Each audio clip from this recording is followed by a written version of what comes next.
Cerdanya. I de les cendres de l'incendi n'ha sortit art, estels amb arbres cremats. Aquesta és la proposta transformadora a la Ribera d'Ebre de diversos artistes per recaptar fons i sobretot reflexionar-hi. Comencem.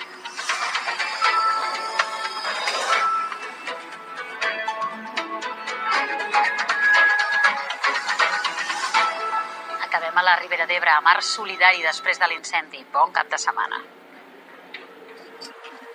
Marc Sellarès és capaç de convertir un arbre mort, com aquest pi cremat a l'incendi de la Ribera d'Ebre, en una obra d'art. Després de pujar a la part més alta de l'arbre, comença a baixar, tallant les branques amb una serra.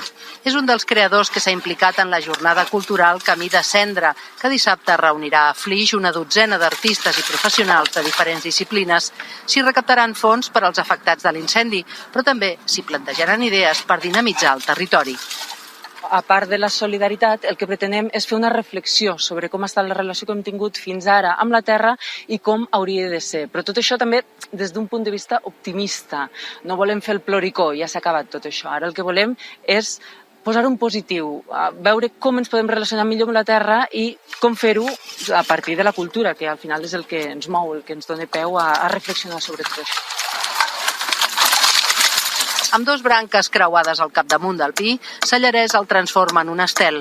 La intervenció artística pretén conscienciar sobre els incendis forestals. Bàsicament estan pensats i ideats per generar aquesta idea de llavor i d'oportunitat. L'incendi en si és un problema, una desgràcia, però que és una oportunitat també per refer les polítiques que s'han de fer en aquests entorns rurals. Els boscos estan condemnats a cremar si no es canvien les polítiques, no?